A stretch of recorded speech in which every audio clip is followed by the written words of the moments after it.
Everyone, hello and welcome to today's enterprise skills session, where we're going to be exploring how to conduct business sales.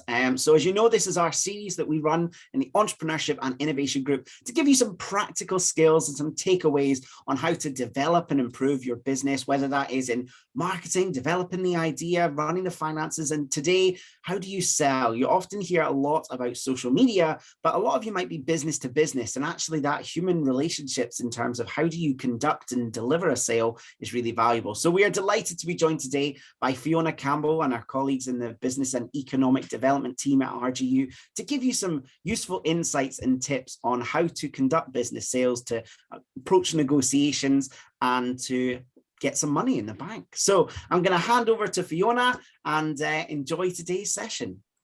Thank you very much, Ed. I'm going to quickly just try and share my screen. So give me 2 seconds till I click the right buttons. Hopefully I can do it nice and swiftly. Please let me know if this is working for you guys. Is that it there? That's it. We got it.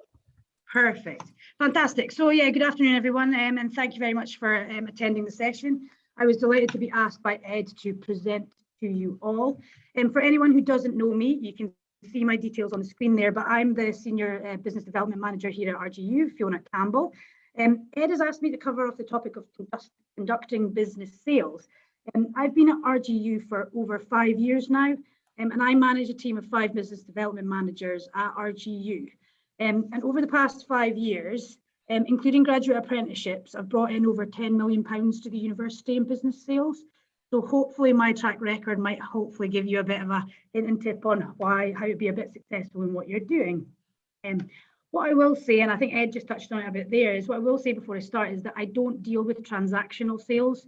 All of the sales that we do in the business development team at RGU are very much business to business and relationship building sales, and they lead to sales that, so if you're dealing with transactional sales, only some of this advice will be relevant. And in fact, some of it will make no sense at all because it's not relevant to that transactional side of it. I also want to give credit to the BD team as we all work together on this session. Each of us have our own style of selling. So I firmly believe there's no hard and fast rules for sales. So if you spot something we say today that you haven't tried before, just give it a go and work out what works best for you. Because there's not one rule fits all. I think in sales it is about bringing yourself into it a wee bit more. So I've split the session into 3 sections. First of all, where do you get your leads and your sales from? Top 10 tips on how to make a sale, and then once you are in the process of making a sale, how to kind of negotiate and influence effectively.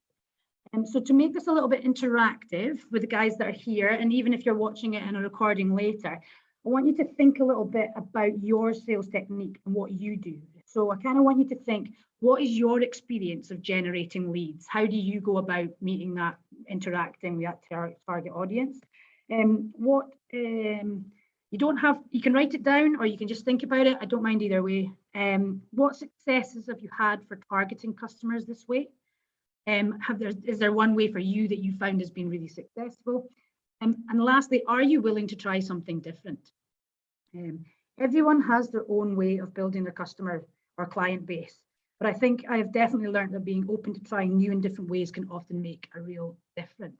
And now I've just said it there, client and customer. I'm going to interchange client and customer all the way through this presentation because some people refer to things as clients, some as customers, some as partners, those kind of things. So if I use the word customer, you can refer to it as client and vice versa, and just to keep me right, just so I didn't keep saying the 2 words every single time just to get myself confused.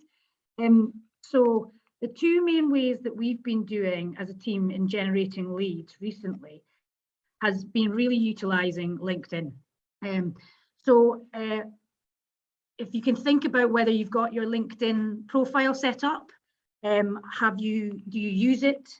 Or have you got many connections? Do you post a lot, things like that? So we use LinkedIn in a number of ways. So for example, when we post something, we really look to find a hook that potential customers can relate to. It might be a video or a picture or a poll, whatever you think will get your customers to engage with your posts. On the flip side, we look at who's posting a lot, or posting really relevant content, or posting about being successful, and we try and interact with them. It's great to share in people's successes. One thing I notice a lot is from salespeople is that they ask me to connect with me, and as soon as I accept their connection, they are trying to sell me something. This puts me off massively, as they have spent no time at all trying to engage with me before they're trying to sell. So building some rapport first and try and gather your new connections' interests in your products or service before you do the whole sales pitch. And my last point on LinkedIn is to engage with your target audience. Like their posts, comment on their posts, add hashtags that they would be interested in, join groups that they may be part of, find ways for them to notice you for the right reasons. Okay, so there's so many ways. A LinkedIn session could be a total session in itself. So if you want to speak to the guys about a LinkedIn session on its own, speak to them. But that's some of our key tips on how we get the most out of using LinkedIn to generate leads. And then the other one is the age-old networking. It's been really difficult to network over the past few years, and we can all appreciate that. So some of us, we've gone to online networking, we've found different ways. We're doing it right now in this webinar. My top tip for online networking is to turn your camera on and be engaged in the event, especially if it is an interactive one and you've got the opportunity to ask questions. Just get involved in it and get engaged. So the top bullet point we've put on here is that people buy from people. So get in front of people and use your personality in your sales. Read the room and work the room. Different people want to be interacted in different ways. Us as a team, we have done a session called Pod Colors, but there's also Insights, Myers-Briggs. There's all these personality type testing that you can be doing. I don't know if the guys at EIG cover that, but I would highly recommend that you understand the way that you like to be interacted and understand how you can potentially interact with other people and try and read some of those signs so that you know how to interact with different ways. If you meet someone at an event, don't just swap business cards or talk to them. Make a note of their name and connect with them, be it through LinkedIn or other social media sources. A key thing when networking is following up in an appropriate time frame. This may be in the first 24 hours, or it could be over the following weeks or months. For example, if you have a really engaging conversation with them and you think this could be a potential customer, I would be getting in touch within 24 hours. But if you're at an event and you just come for some friendly chat, you can leave that a bit longer before you follow up. My ideal example for this is I was at Subsea Expo a couple of weeks ago. Lots of people in the room, lots of people getting spoken to. I connected with a couple of people in 24 hours because the conversations we had were definitely going to lead to doing something more with them quite soon. Other people, I knew that those people that I'd spoken to are standing on a stand for 3 days. I didn't have anything urgent that I wanted to speak to them about. So if I get in touch with them in that the first 24, 48 hours, I'm just going to get lost in all of those people that they're going to be connecting with. But I haven't got anything urgent, so I'm going to be pushed to the bottom of that queue. So what I've done is left it a couple of weeks, and then the plan is to get in touch with them now that they've got all their urgent stuff out of the way, to be able to engage with them and have that conversation. Because it's about adapting to that person in front of you, reading what they want from you as much as you want from them, and then acting accordingly, both on the day and in your follow-up after that. So that's the two key ways that we've been doing a lot of our generating of our leads, but there are many, many ways in doing that. So have a think about if there are any other ways of you can get in front of your target audience. Is it having a stand at an event? Is it creating webinars? Is it doing this? What is it that's going to generate the interest of your clients and your customers who want to come and engage with you and get to know and build a relationship? So once you've made some early leads, the next step is working towards making that sale. I've got a top 10 tips to make a sale. Now, this could easily be in a list of top 20 or top 200, but given the time that I've got to work with you, I've gone with just my top 10. So in solution-driven sales, which is what we work in, my key objective is to listen to what the client or customer needs and then adapt my sales pitch to what best meets their needs. It's very easy to go into a prospective meeting assuming you know what the client wants from you already. But I've been told many times I have 2 ears and 1 mouth for a reason. You need to almost be a silent salesperson in the beginning and give your client a chance to explain to you why he is interested in having a conversation with you. I have lost count of the number of times I've walked into a room expecting one outcome and coming out with a completely different one. And number two, it is essential if you want to build a long-lasting relationship with your customer to be genuinely interested in that customer. This is one of the points I made earlier about transactional sales. With a transactional sale, you don't need to be genuinely interested in your customer. You just want to take their money. But with business sales, having a genuine interest in their needs is how you're going to be able to best match them up to what you can offer. Business sales is always going back to building relationships. So if you're fake, if you put on an act, or you try and cover up your personality, your customers will see right through you and not trust the relationship that you're trying to build.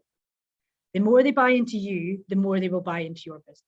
So it's really about being yourself, and also that being human. People make mistakes. People, you can't. You're not a robot. It's not about just burning and churning. It is about being human and just making sure you're honest and genuine with them. It's really easy to get bogged down in the small stuff, or the really nice client, but they keep changing their mind, or they're really easy to speak to person, but you know that they will never actually buy anything from you. So you need to work out where your time is best spent and focus your energy there. You only have 7 hours a day to sell. Don't spend 4 of them chasing a sale you know is a waste of time. Think about if you were the owner buying, what would you prioritize your time on? It should be exactly the same for selling. So that's a really key one for me, is managing your selling time. Okay. Repeat business should always be your aim, but this can only happen if you build a relationship and maintain a solid reputation in your sales. Often people think that if they make a mistake or don't deliver a perfect service or a perfect product, that they can't work with that customer again. But actually, these are often the best repeat customers because you built the relationship and valued their custom. You either tried to fix your mistake or at least acknowledged it and did it better the next time. Reputations are only ruined when you don't care about your customers. Okay. So do your homework. Know who your target audience is and approach them for the right reasons. If someone approaches me to sell me something, they haven't done their homework, I'll not take them on, regardless if I want their product or their service. I've got a couple of facts for you. Apparently, according to salespeople, this is not my fact, this is a fact I have stolen. If you do need to cold call customers, that's what I say, cold call customers, the best time is between 4 and 5 p.m. and the second best time is between 8 and 10 a.m. The worst time to cold call a customer is between 11 and 2. With regards to days to approach, Thursday is the best time to prospect, Wednesday is the second best, and Tuesday is the worst. So a lot of people just pick and choose, oh, I'm quite quiet this afternoon, I'll just do some cold calling, but actually there's a little bit of science behind when is the best time to go and the best times. And it goes back to, again, thinking about who you're approaching and why you're approaching them. You've got to think about them just as much as about thinking about yourself. We as a team talk a lot about round pegs and square holes. Once you've listened to your customer and you've understood your needs, their needs, you often don't need to give them an answer straight away as to what you can offer them. You might need to go back and look at your value proposition and see how it fits their requirement. i.e., can you make your square hole a bit rounder? Or actually, can you realistically give the customer what they need without compromising too much? So you've got to understand what it is that they need versus what is your value proposition, what it is that you're selling to them. Because compromise is wonderful, but you've got to make sure that you're ticking both of them. Okay. Number 8, be patient. Sometimes you just need to be patient when it comes to sales. Got another couple of facts for you from these salespeople that tell me these wonderful things. 80% of sales require 5 follow-up calls after the initial meeting to make the sale. 44% of salespeople give up after 1 follow-up meeting. Right, so I hope that makes sense. That's where your patience really comes in. In 2007, it took an average of 3.68 cold call attempts to reach a prospect. Today, it takes 8 attempts. So it might take you a lot longer than you originally thought to get that sale, but the key thing is keep at it and be patient. If it's a right sale for you, then it is worth it. Another thing, when it's not necessarily a patience thing, but another fact that I saw and I thought was really relevant is prospects that buy have 58% more objections than prospects who don't.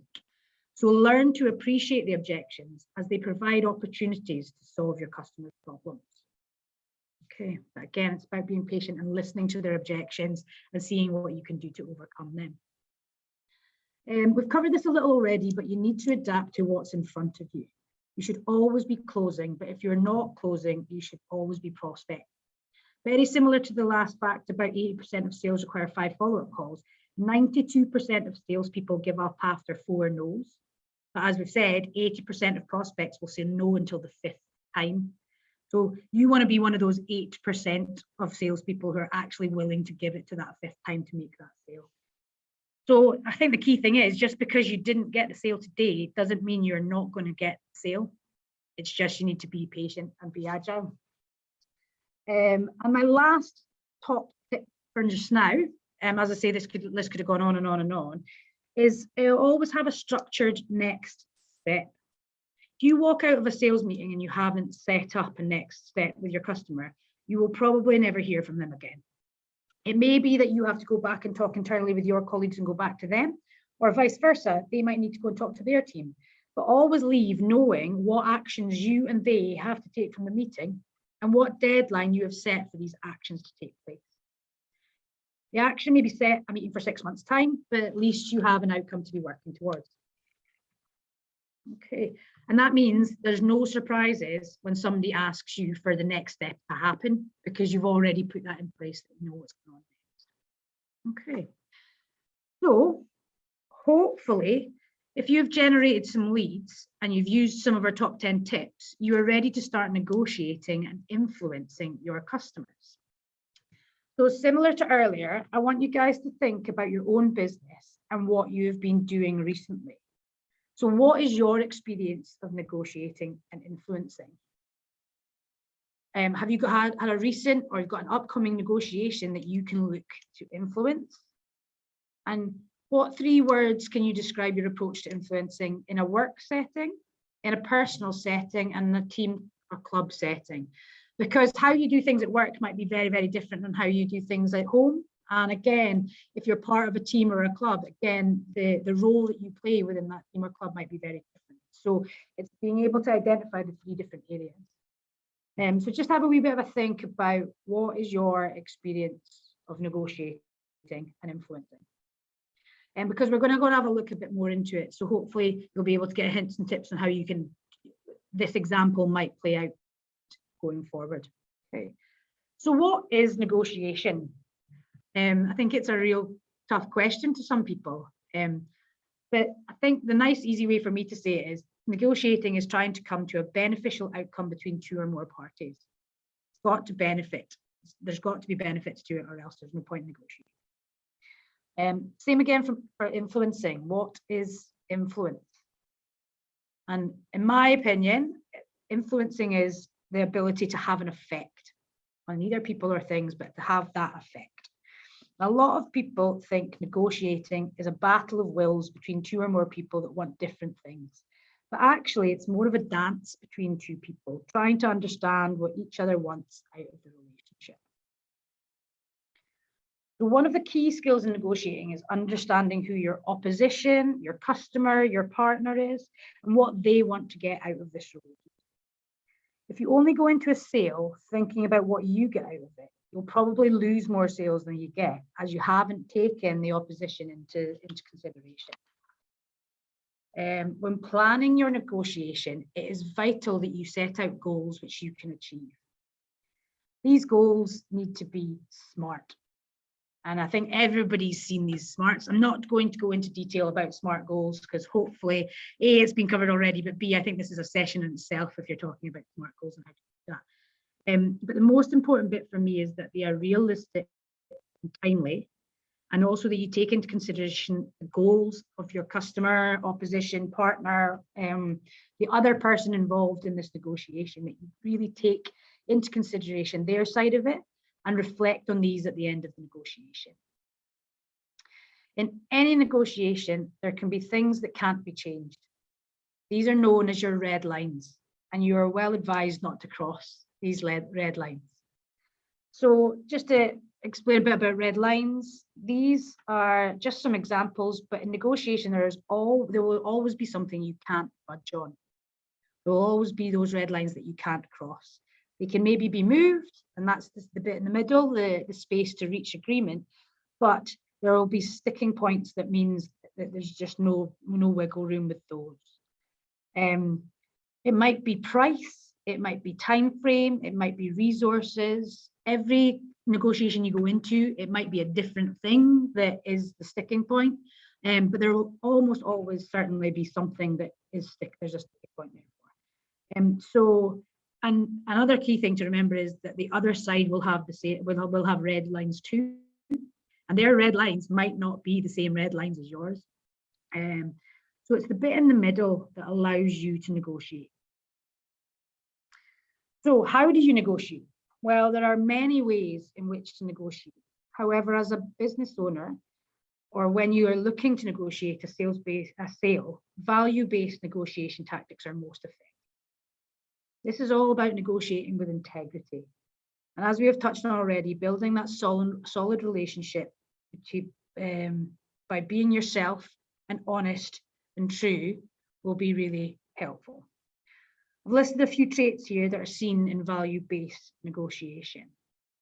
So I always go back to that. If you're fake, if you're not honest, if you're not yourself, then you're never going to be doing value-based negotiation. And that's where you'll get the most return for that. What goes on in negotiation is useful to consider, When going into a negotiation, it is useful to consider what outcomes could possibly be. By identifying your worst case and best cases, you can lead to where your discussion will go and know what middle parts of the red line you can potentially flex. So you can see here, I've got predict and anticipate worst case, base case, and best case. Most people know about worst case and best case, but what we use a lot in sales is that base case. It's that you might not get the sale you're looking for right now, but you maintain a relationship with your customer. And what is the minimum that you want to get out of this that allows you to keep building and getting it? So the best case, 9 times out of 10, is getting the sale that you want right now. The base case is maintaining that relationship, still speaking to the client and building that relationship a bit further. And the worst case is you don't get the sale, or you don't get what you were expecting and you're having to compromise more than what you thought. So when it comes to worst case, base case, and best case, you've also got to prepare for the consequences. So BATNA stands for Best Alternative to a Negotiated Agreement. So basically, if you can't get the best case scenario, what is the next best thing? And be prepared to work towards that, as this will hopefully still be a positive outcome. Okay, so the BATNA, the best alternative to a negotiated agreement. So what is the next best thing? Quickly share with you the negotiation matrix. There are 5 sections on the matrix. Accommodating, collaborating, compromising, avoiding, and competing. Okay, I've put down a little definition of the 5 sections. But basically, I'm not going to read them out. I'll let you read them for yourselves. But these sections will help you decide what is the most important outcome. Is it the relationship or is it the sale? Avoiding is low importance, not worth conflict, just get on with it. And collaborating is where the outcome of the relationship have high importance, a win-win for everybody. In product sales, the sale is usually the most important, while in business sales, generally building the relationship holds the most weight. So consider your business and the matrix and where your opportunity lies. Where do you think your business is kind of sitting with that? Is it you see high value in working with this partner for a long time, and therefore you're in that collaborating stage? Really important to the relationship and the importance of income. But competing, quite often you might be up against 5 or 6 other people, in which case the outcome is really important because you want to win the business, but the relationship isn't important because it's about winning a tender or getting that across the line. And accommodating, it might be that you might not get the outcome that you want, but you're getting a good relationship with that company. And therefore, if you're getting a good relationship company, this outcome might not be great, but the follow-up ones, the next ones, and building that long-lasting relationship can be what you really want to get out of that relationship. So yeah, and compromising is the one that 99% of us end up in, because we always end up having to make that compromise to make sure that everybody on both sides is meeting the expectations of what they're looking for. Okay. There are 7 steps to get better negotiation. Again, I'm not going to read them out. You can read them for yourselves. The key ones for me are being prepared. We've mentioned it before, do your homework. If somebody speaks to me and they don't know what they're talking about, then I'm probably not going to engage with them too much. Separate people from the problem.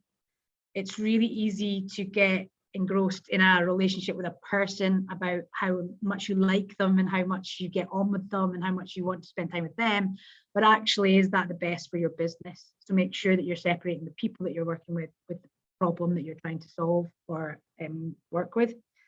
And then the last one is consider the best next alternative. That's you've always got to have at the back of your mind, okay, if we don't quite get exactly what we want, what's the next best? So to finish up, I'm going to throw it back out to you guys again to think about what is your next negotiation? What is the next sale that you're going for? And therefore, if in thinking of that next negotiation, what are yours and your opposition or your customer or client's goals? What are your goals for this negotiation, and what do you think their goals might be? What is your best, base, and worst case scenario for that negotiation? What is the best alternative to negotiate an agreement? What's your best next alternative? And then what can you do to influence that negotiation? What can you do to understand them better, to understand how you can do it, to compromise? We're going to do that. So take what I've just been talking about there, and see if there's anything you think in there that might be something that you can work on and utilize for there. So I'm not going to share my contact details to get in touch with me and ask me a million questions. A, you can ask some questions just now if you want to. But B, I would much rather encourage you, going right back to my generating leads, I would much more encourage you to connect with me on LinkedIn and build a relationship with me and ask any questions you've got on there. And you can try out sales pitches on me or speaking to me about what it is that I'm interested in and finding out all that information. Because I think that would be much more beneficial to both you and to me if we can build that relationship and see how that works. So that is my presentation. Hopefully that was useful, and I would be great to hear some questions from you guys if you think there's anything more I can elaborate on. Thank you so much, Fiona. Virtual round of applause for Fiona. Some fantastic tips in there. Well done. If you have any questions, feel free to unmute and ask them or pop them into the chat if you want to ask some questions for Fiona. This is where we get silence.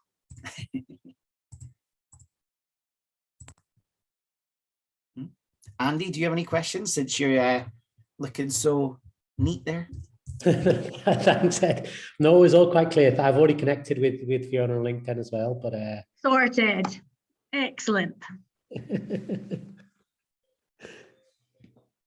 Does anybody have any other ways that they use to generate leads? And maybe we can open it up to the floor. And does anybody have either other ways that they could suggest to the group, or does anybody have a negotiation or a sale that they're thinking of that they want to bandy about? Because more than happy to have some conversation.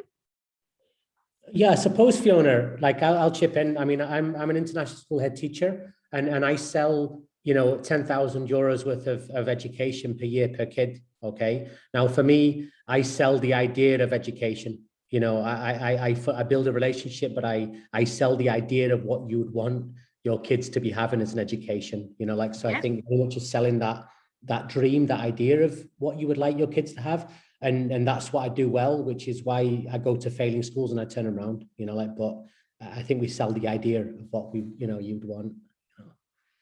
Excellent. So yeah, that's it. So I talked about understanding your opposition, understanding the person that your target audience, and so that building that dream for them and understanding what it is that they want allows you to be able to build that dream in their mind, rather than them you saying, well, this is what you'll get. Actually, you can build it yourself, kind of thing, and really give you that option, which, yeah, really good. Excellent, thank you. Fiona, do you want to comment on body language at all? Sure. I think for me, body language and personality are very similar in that you want to come across as interested, as so no yawning, no looking away, no playing on your phone. I think that's something. I actually held a meeting the other day where some of my team, and they're probably on this call just now, were literally listening to birds singing in the roof, and I'm like, are you in the room? Are you engaged? So I think making sure that you capture that attention, keep that attention. But I think a lot of it comes from enthusiasm and smiling. You can't beat a smile. If you have somebody who's trying to sell to you who's got the biggest frown on their face and doesn't look like they even want to be there, then why would you buy from that person? And that can go back to transactional sales as well as B2B. If I walk into a store and the sales assistant doesn't look interested in what they're doing, then I'm not going to buy from that store. But you can get away with it in a supermarket or something where it is very, very transactional. But if you're a little boutique and you're still trying to be that transactional sale, you still need to engage with that person. So body language for me is about, again, how do you portray the interest that you're showing? That point I said about being genuinely interested in your client. If your body language is folded arms, not interested, not engaged, frowning, all the rest of it, how are you showing them that you're genuinely interested in them as a client or a customer?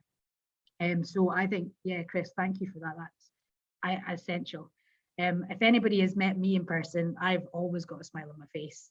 I'm sure Chris and Ed can back that up. So you'll know if I'm angry about something, but it's never in front of a customer. Amazing. Well, I haven't seen any other questions come in, so I'm reticent to keep anyone any longer. But if you have questions, fire them to Fiona on LinkedIn if you can build it up. Oh, we've got one in. There we go. Great. Sarah. Talking about networking and events, would you have recommendations about approaching people at networking events? Lovely question, Sarah. That is a fabulous question. And I think that, again, goes back to your personality. You just need to bite the bullet and go up and speak to them. I find, like, so I mentioned Subsea Expo. It was an event I was at a few weeks ago. It was huge. There was people with stands. There was people I knew. There was people I'd never seen before in my life.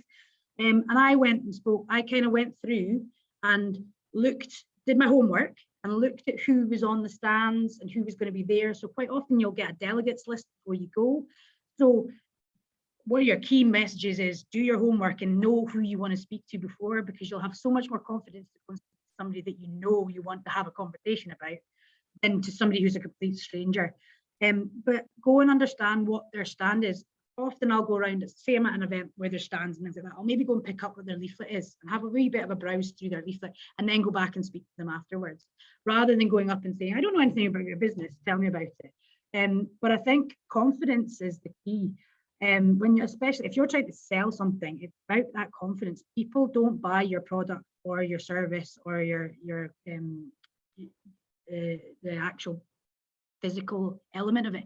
They buy from you. They buy the confidence that you're exuding in your product. And so that goes in two ways, whether it's somebody approaching you, having that confidence to just go and speak to them, or whether it's you going and approaching other people. But I think having that confidence is key, but doing your homework and knowing why you're approaching that person or that stand, and understanding what it is that, again, what are they going to get out of speaking from you just as much as what are you going to get out of speaking from them? And always be thinking about that I think that's really important. I think you used a great phrase, Fiona, earlier. Be interesting, but more importantly, be interested. You know, there's nothing worse, I think, than you know, people, you can often, when you're talking to people, particularly salespeople, you can always tell that they're trying to get to the next thing. They're trying to get to that next sale kind of thing, rather than really understanding about you and your life. You know, we talk about a lot about getting to the why. You know, we talk a lot about empathy, and I think, you know, having that empathy is a big part of sales. Yeah, absolutely. And I talked about managing your time. So if you're going up to speak to a company that you know nothing about, they are not going to be engaged with you, because they will probably see somebody out the corner of their eye that they know they might be able to get a sale out of. Why would they bother speaking to you when you know nothing about them and you've got no interest in speaking to them? So managing your time as both a buyer and a seller is equally as important. So you've got a reason to go to speak to them, because as a university, I often go up to companies and say, I'll be really honest with them straight away and say, I'm not going to buy your product. You're standing on a stand. I'm not going to buy your product, but I want to come and understand more about you and what you want to do in the future, because that's maybe where I can help you. And quite often I don't stand and speak to them for more than 5 minutes, because I just go up and find out a little bit about what they're doing next, because often they're not talking about the next phase. They're talking about what they're selling right now. And as a university, we're not really that worried about what they're selling right now, because we're not going to buy it, as I said, but I want to know what's next. So I will go up and speak to them and say, look, I don't really want to take up your time now, because I'm not going to buy it from you. But here's my business card, or here's my contact details. I'll leave it a couple of weeks and I'll get in touch with you. And then we can maybe have a chat about what's the next. Right? Because with a university, and that's where I can talk about sales all you like, but it's a long laboured process with a university. It's not quick wins. So we are always teeing up that pipeline and that longevity. And I think that when you go to events and networking, you should never be looking for a quick sale of these things. It's all about starting those initial relationships and then using those opportunities to get the first meeting of those 5 or 6 meetings that you're going to need, or maybe even 8 meetings, as it said in one of the things. It might take 8 attempts to speak to these people before they actually give you something tangible to buy or sell or work with or partner with.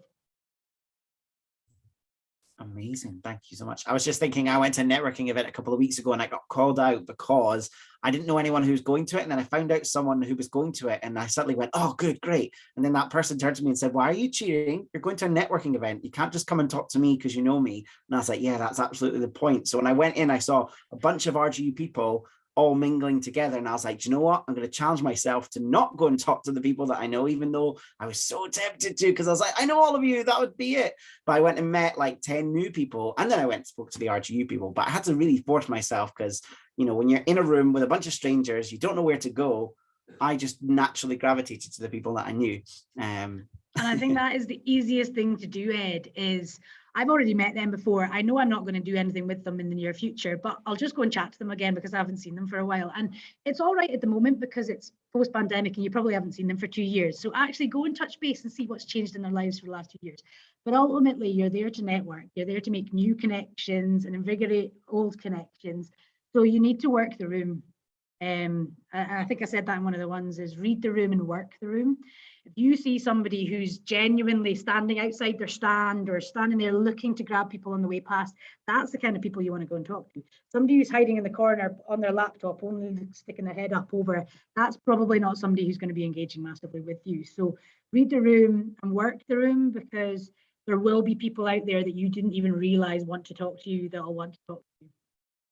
And that's another thing with the networking. You never know who they might know. You might go and say to them, oh, blah, blah, blah, I'm doing this. And that person will say, oh, that's not for us. But my partner works at such and such a company, or my business partner does this, or my somebody does that. There's always, your network is your network's network, if that makes sense. So it's always about knowing.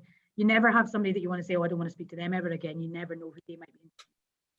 Fiona, I know it's a dirty word in a lot of industries, but any tips on cold calling? I remember I was many years ago, I was on a sales course, and they said about cold calling that don't try and get, you know, the objective of the call isn't to get a sale. It's the objective is to make the call, you know, because they had like 200 calls. So actually the process was to get the call done rather than get a sale done. Have you got any? I mean, I don't suppose there's a lot of it. So we don't do a huge amount of cold calling here, but I will go back to my past life where I did door-to-door sales for a year, and that was all cold calling. And I think the one thing is I'll go back to one of the things I said, is adapting to the person that you're speaking to. So if that cold call is a face-to-face, even better. But if it's on the phone, listening to what they will almost always have an objection, because they weren't expecting your call, so they won't be looking to say a yes to you. Definitely not looking for a sale, but they will have an objection, and it's listening to those objections and overturning those objections. Because if they have objections, they are actually listening to what you're telling you. If they just say no, no, no, no, no, no, no, they're not listening, because they've already made up their mind. They're not going to do anything much for them anyway. But if they manage to come up with an objection as to why this might not be the right thing for them right this second, they've listened to you and they've actually thought of something, a response to give back to you. You've probably got further with them than you ever have. And that's why we use LinkedIn a lot, is because, and target those people who, they might be a cold call to you, but they've just posted that they've just expanded their business, or they've just had 2 new employees start. So you don't know them, but you can message them and say, oh, wow, that's amazing that your business is growing. And it would be great to engage with you and find out how you've been doing that. And maybe a cold call it's not about getting the answer straight away. I totally agree, Chris. It's about maybe talking about something completely unrelated to why you want to sell them a product or a service. Get to know them, and then you can build in why you then think this would be right for them. Because I agree, cold calling is by far the hardest thing to do in sales. So find a reason to want to speak to them that's not necessarily the sale, is my biggest tip when it comes to cold calling. But try different things. That's my door-to-door sales. So I'll give you a story about my door-to-door sales. See, I'm just dragging out time now, Ed. I'm just trying to keep it last. But when I worked door-to-door sales, I didn't really sell. I sold TalkTalk. So basically, you still kept your BT line, but you used TalkTalk instead of BT. And we went to the office from 10:30 until midday. Between 10:30 and midday, the people who'd sold really well the day before pitched on why they did well and what they did well.